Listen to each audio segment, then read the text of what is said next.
Hello wives, அனைவருக்கும் வணக்கம். விருச்சிக ராசி, குறிப்பாக விருச்சிக ராசிக்காரர்களுக்கு என்ன மாதிரியான குணங்கள், தனித்தன்மைகள், இயல்புகள், அவருடைய வாழ்க்கை அமைப்பு, தொழில்கள், இதை பற்றி பார்க்கலாம். காலபுருஷ தத்துவத்தின்படி விருச்சிகம் 8வது ராசியாக வருகிறது. 8வது ராசி என்றாலே மறைந்து கிடக்கும் பொருளை பற்றிய விழிப்புணர்வு ஏற்படுத்துதல், பூர்வீக சொத்துக்கள், திடீர் அதிர்ஷ்ட வாய்ப்புகள், உடல் நோய் என்று சொல்லிக்கொண்டே போகலாம். அப்படிப்பட்ட அமைப்பில் விருச்சிக ராசி வருகிறது. இருந்தாலும் விருச்சிக ராசிக்காரர்களுக்கு சந்திரன் அங்கேயே நீச்சமாகிறார். விருச்சிக ராசிக்காரர்கள் அதிக அளவு தன்னுடைய குழந்தைகள் மேலும் தன்னுடைய குடும்பத்தின் மேலும் பாசம் வைத்திருப்பார்கள். அன்புக்காக இயங்குபவர்கள். சில நேரங்களில் அன்புக்காக கண்ணீர் வடிப்பதும் அவர்களாகத்தான் இருப்பார்கள். விருச்சிகத்தில் செவ்வாய் அதிபராக இருப்பதால் மருத்துவ நிபுணராகவும், விளையாட்டுத்துறையில் முன்னணியில் இருப்பவராகவும், அரசியல் மற்றும் அரசாங்க செயல்பாடுகளில் உயர் பதவி பெற்றவர்களாகவும் இந்த ராசிக்காரர்கள் விளங்குவார்கள். தேல் சின்னம், இவர்களுக்கு ஒரு பொதுத்தன்மை இருக்கிறது. அதாவது விருச்சிகத்தின் சின்னமே தேல். இதற்கு காரணம் என்னவெனில், தேல் தனது குட்டியை ஈனுவதற்கு அடிவயிற்று பகுதியை கிழித்து கொண்டு தேல் குட்டிகள் வெளியே வருகிறது. தன்னுடைய குழந்தைகளுக்காக தன்னையே மாய்த்து கொண்டது போல தன்னுடைய குழந்தைகளுக்காகவும் குடும்பத்திற்காகவும் தியாகம் செய்பவர்கள் விருச்சிக ராசிக்காரர்கள். தன்னுடைய நெருங்கிய அன்புக்குரியவர்கள் மற்றும் குழந்தைகளுக்காகவும் குடும்பத்திற்காகவும் தன்னை அர்ப்பணித்துக் கொள்ளும் மனப்பாங்கு உடையவர்கள். குழந்தைகளுக்காக தனது குடும்பத்திற்காகவும் நான் வாழ்கிறேன் என்று சொல்பவர்கள். அளவு கடந்து குடும்பத்தை நேசிப்பவர்களாக இருக்கிறார்கள். தேலானது திடீரென்று அடுத்தவர்களை காயப்படுத்திவிடும். அதேபோல விருச்சிக ராசிக்காரர்கள் நல்ல நட்புகளை பெற்றிருந்தாலும் சில நேரங்களில் இவருடைய வார்த்தை தேல் குட்டுவது போல அமைந்து விடுவதால் அது அடுத்தவர்கள் மனதை அதிகமாக காயப்படுத்தும் அமைப்பை பெற்றிருக்கிறது. ஆனால் இவர்கள் மனதை பொறுத்தவரை அடுத்தவர்களை தீங்கிழைக்கக்கூடாது என்ற எண்ணம் அதிகமாக காணப்படும். இருந்தாலும் சில நேரங்களில் தன்னுடைய கருத்தை சொல்வதற்காக அடுத்தவர்களுக்கு சுருக்கென்ற வார்த்தைகளில் பேசிவிடுவார்கள். அதாவது விருச்சிக ராசிக்காரர்கள் தேலை போன்ற ஒரு விஷயத்தை மற்றவர்களுக்கு உணர்த்துவதற்கு நறுக்கென்று இடைமறித்து பேசுபவர்களாக சில சமயம் மாறிவிடுவார்கள். சரராசி, விருச்சிக ராசிக்காரர்கள் சரம், இஸ்திரம், உபயம் என்ற தத்துவத்தில் இஸ்திரம் என்ற அமைப்பை சேர்ந்தவர்கள். சித்திரமான செயல்பாடு கொண்டவர்கள். எந்த காரியத்தையும் நன்றாக யோசித்து திட்டமிட்டு செயல்படுவதாக இருக்கிறார்கள்.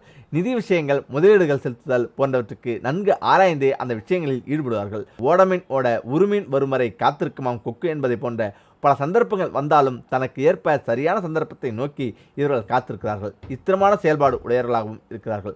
நெருப்பு ராசி, நெருப்பு, நீர், நிலம், காற்று இந்த தத்துவத்தை பொறுத்தவரை இவர்கள் நீர் தத்துவத்தை அடிப்படையாக கொண்டு இருக்கிறார்கள். ஏனெனில் இவர்கள் அளவு கடந்த உணர்ச்சிவசப்படக்கூடியவராகவும் தனது பிள்ளைகள் குடும்பத்தின் மீது அளவு கடந்த பாசத்தை உடையவராகவும் நீண்ட நேரம் ஒரு காரியத்தை யோசித்து அதன்படி நடத்துபவர்களாகவும் பழையதை நினைத்து அதிகமாக மனம் கசிந்து கண்ணீர் விடுபவராகவும் காணப்படுகிறார்கள். இந்த ராசிக்காரர்கள் ஆறாம் பொருள், வீடு என்ற தத்துவத்தை பொறுத்தவரை இவர்கள் வீடு என்ற தத்துவத்தை அடிப்படையாக கொண்டு காணப்படுகிறார்கள். மிகுந்த கடவுள் பக்தி, ஆன்மீக சிந்தனை கொண்டவர்கள்.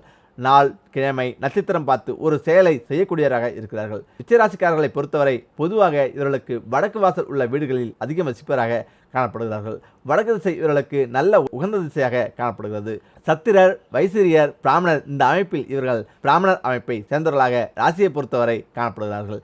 இவர்கள் மிகவும் சுத்தமானவர்கள். வேதம், ஸ்லோகம், கடவுள் புராணம் தெரிந்தவர்கள். ஆச்சாரமானவர்கள். பழையகால கடவுள் கொள்கைகளை கண்டிப்பாக கடைபிடிப்பவர்கள். தொழில், இவர்கள் தனது வாழ்க்கை பயணத்தை அடுத்தவர்களுக்கு உபதேசம் சொல்லும் நல்ல குருவாகவும், ஆசிரியராகவும், விவசாயம், தோட்டை, பண்ணை அமைத்தல், அரசு அதிகாரங்களை பெற்றவர்களாகவும், மின்சாரம், காவல்துறை, மருத்துவம், தபால் தந்தி, தீயணைப்புத்துறை போன்ற வேலைகள் இவர்களுக்கு சிறப்பு. தொழிலை பொறுத்தவரை ஏற்றுமதி, இறக்குமதி, கட்டுமானத்துறை, ரியல் எஸ்டேட் போன்றவையும் இவர்களுக்கு சிறப்பாகவே காணப்படுகிறது. நட்சத்திரம், விருச்சிக ராசியில் பிறந்தவர்கள் விசாக நட்சத்திரம் 4ஆம் பாதம், அனுஷம், கேட்டை நட்சத்திரத்தில் பிறந்தவர்கள் விருச்சிக ராசிக்காரர்களாக இருக்கிறார்கள். இவர்கள் எப்பொழுதும் சுறுசுறுப்பு கொண்டவர்களாகவும் எடுத்த காரியங்களில் வெற்றி பெற தீவிரமாக முயற்சிகளை செலுத்துபவர்களாகவும் தைரியம், தன்னம்பிக்கை இவர்களுக்கு இயற்கையாகவே அதிகமாக காணப்படுகிறது. இவர்கள் யாருக்காகவும் எதற்காகவும் பயந்து நடக்கும் சுபாவம் இவர்களுக்கு இருக்காது.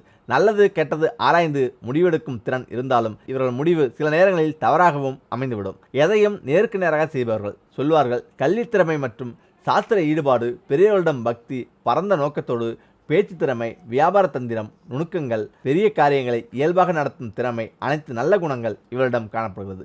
பொதுவாக இந்த லக்கணத்தில் பிறந்தவர்கள் தன்னுடைய வாழ்க்கை துணையுடன் அன்பாக நடந்து கொள்வார்கள். அவர்களின் பேச்சுக்கு அதிக மதிப்பு கொடுக்கும் தன்மை இவர்களுக்கு காணப்படும். சவால்கள், போட்டிகள், இவர்கள் வாழ்க்கையில் பல சிரமங்களும் சிக்கலான விஷயங்களும் சண்டை சித்தர்களும் அதிகமாக எதிர்நோக்கி தனது திறமைகளை தான் சமாளித்து வெற்றி பெறும் அமைப்பு இவர்களுக்கு இயற்கையாகவே கடவுள் தந்துள்ளார். இவருடைய கடைசி மூச்சு இருக்கும் வரை தன்னுடைய உழைப்பையும் உற்சாகத்தையும் அதிகமாகவே இவர்கள் தன்னுடன் வைத்திருப்பார்கள்.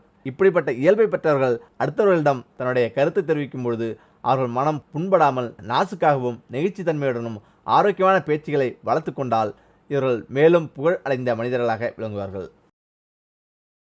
கருட புராணம் குறிப்பிடும் பாவத்துக்கான பலன்கள் என்னென்ன? மனிதர்கள் குறைந்தபட்சம் நல்லொழுக்கத்தை ஏனும் பின்பற்றி வாழ வேண்டும் என்ற உரிய நோக்கத்திலேயே ஒவ்வொரு சொல்லுக்கும் சிந்தனைக்கும் செயலுக்கும் விளைவாக பாவ புண்ணியங்கள் இருக்கின்றன என்று வகுக்கப்பட்டது. மனிதர்களின் பாவ புண்ணியங்களின் அடிப்படையில் இறந்ததும் அவர்களின் ஆன்மாவுக்கு தண்டனையோ வெகுமதியோ உண்டு. அதற்காகவே சொர்க்கம் நரகம் படைக்கப்பட்டுள்ளன என்பதும் பொதுவாக எல்லா மதங்களும் கூறும் கருத்து. சொர்க்க நரகம் பற்றி மற்ற எல்லா நூல்களை விடவும் கருட புராணத்தில் தெளிவாகவும் விளக்கமாகவும் கூறப்பட்டிருக்கின்றன. 18 புராணங்களில் தொன்மையான கருட புராணம் நீத்தார் வாழ்வு, ஈமச்சடங்குகள், மறுபிறவி, சொர்க்கம் நரகம் மட்டுமின்றி மருத்துவம், வானியல், உடல் இயக்கம், ஆன்மாக்களின் நிலைகள், நவரத்தின பலன்கள், சடங்குகள், தானம் உள்ளிட்ட பல விவரங்கள் 19,000 பாடல்களில் சொல்லப்பட்டிருக்கிறது. இறப்புக்கு பிறகு ஆன்மாக்களின் நிலை என்னவென்று கருட பகவான் கேட்க நாராயணன் விளக்கிச் சொல்லும் கருத்துக்களையே வியாச பகவான் 19,000 சுலோகங்களாக கருடபுராணம் என்ற பெயரில் ஏற்றியிருக்கிறார். நன்மை செய்தவர்களுக்கு கிடைக்கும் சுகங்கள், தீமை செய்தவர்களுக்கு அவர்களுடைய பாவங்களுக்கு ஏற்றபடி 28 வகையான நரகங்களில் கொடுக்கப்படும் கொடுமையான தண்டனைகள் பற்றியும் விலைக்கு சொல்லப்பட்டிருக்கிறது. பாவம் செய்தவர்களுக்கு கிடைக்கும் தண்டனைகள் பற்றி கருடபுராணத்தில் சொல்லப்பட்டிருக்கும் தண்டனைகளை பார்க்கலாம். பொய் சாட்சி சொல்லி நிரபராதிகளை துன்பத்திற்குள்ளாக்கும் மனிதர்களுக்கு உண்டான நரகம் அவீசி. இங்கு துர்நாற்றம் கொண்ட நீரில் ஆண்மக்கள் அழுத்தப்பட்டு துன்புறுத்தப்படும். மக்களை கொன்று குவிக்கும் அப்பாவிகளின் உடைமைகளை பறித்து கொள்ளும் அநியாயக்காரர்களுக்கு சரமயோதனம் என்னும் நரகம் நிச்சயம். இங்குள்ள கொடிய மிருகங்கள் ஆன்மாக்களை வாட்டி வதைக்கும். மனைவியை துன்புறுத்தி வதைக்கும் அவர்களுக்கு லாலாபட்சம் நரகம். இங்கு ஆன்மாக்கள் தீக்கோளால் சுட்டு தண்டிக்கப்படும்.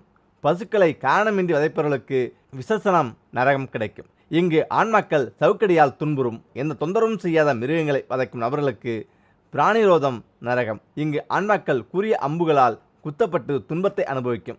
ஒழுக்கக்குறைவாக பெரியவர்களை மதிக்காமல் மனம் போனபடி வாழும் இழிஜென்மங்கள் பூபோதம் என நரகத்தை அடையும். இங்கு விஷமுள்ள ஜந்துக்கள் இவர்களை துன்புறுத்தும். தர்மமே செய்யாத லோபிகளுக்கு வேதனை நரகம். வேதனை என்ற நதியில் கொடிய ஜந்துக்களும் பிசாசுகளும் வாழும். இங்கே பாவிகள் விழுந்து துன்பப்படுவார்கள். பாவம் புண்ணியம் எதையும் கண்டுகொள்ளாமல் காசுக்காக எதையும் செய்பவர்கள் சான்மணி நரகத்தை அடைவார்கள். இங்கு முள் செடிகளாலும் குத்தப்பட்டு துன்புறுத்தப்படுவார்கள்.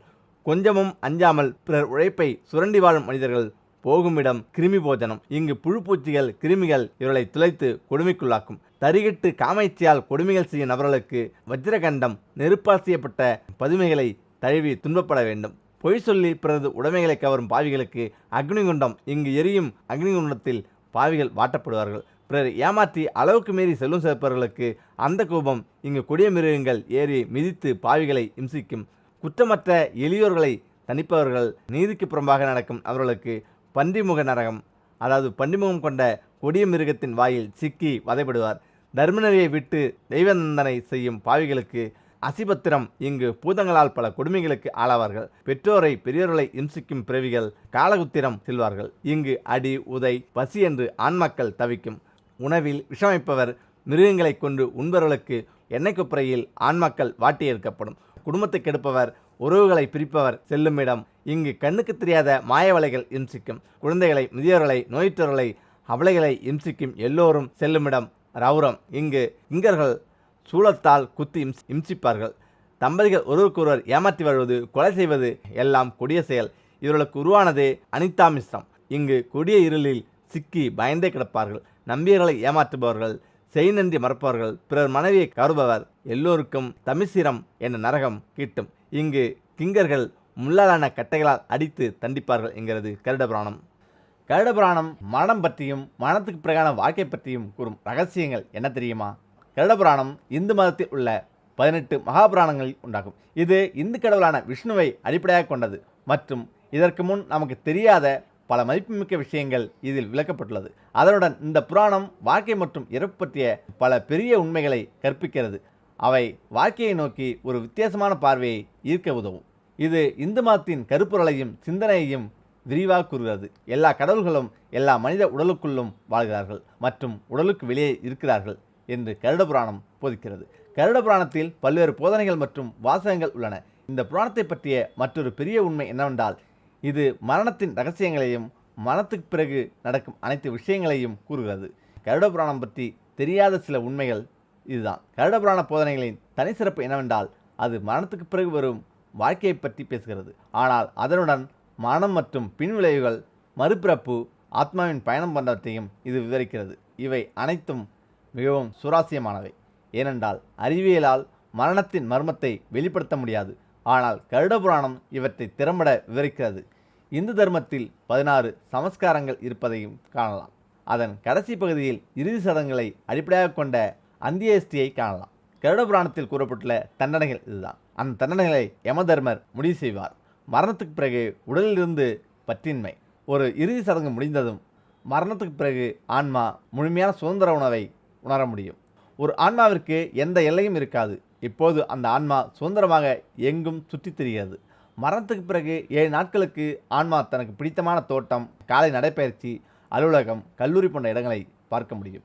அந்த காலகட்டத்தில் ஒரு ஆன்மா குழந்தைகள், பணம் போன்றவற்றுக்கு மிகவும் பிடித்த விஷயங்களுக்கு அருகில் இருக்கும். இறந்த 11 மற்றும் 12வது நாளில் இறந்த ஆன்மாக்கு உறவினர்கள் பிரார்த்தனை மற்றும் சடங்குகளை நடத்துகிறார்கள். அந்த நேரத்தில் ஆன்மா தனது உறவினர்கள், முன்னோர்கள், நெருங்கிய நண்பர்கள் போன்றவர்களுடன் ஐக்கியமாகும் வாய்ப்பை பெறுகிறது. சொர்க்கத்தில் அனைத்து முன்னோர்களும் அந்த புதிய ஆன்மாவை வரவேற்கிறார்கள் மற்றும் அவர்களை வாழ்த்துகிறார்கள். வாழ்க்கை என்பது கடவுளின் விலைமதிப்பற்ற பரிசு.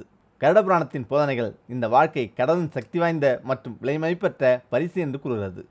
நம் வாழ்க்கைக்கு பிறகு ஒருவரின் பாவங்களுக்கு ஏற்ப தண்டனைகள் தீர்மானிக்கப்படுகிறது. அந்த தண்டனைகளுக்கு அந்த நபர் நரகத்துக்கு செல்ல வேண்டும்.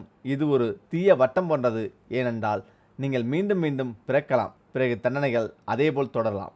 கணவனுக்கு எதிராக பெண்கள் பாவம் செய்வது மிகவும் துரதிர்ஷ்டவசமானது. ஆம், ஒரு பெண் தன் உயிருடன் உள்ள அல்லது இறந்த கணவனுக்கு எதிராக பாவங்களையும் தவறான செயல்களையும் செய்கிறார் என்றால் அவருக்கு அடுத்த ஜென்மத்தில் திருமணம் நடக்க வாய்ப்பில்லை.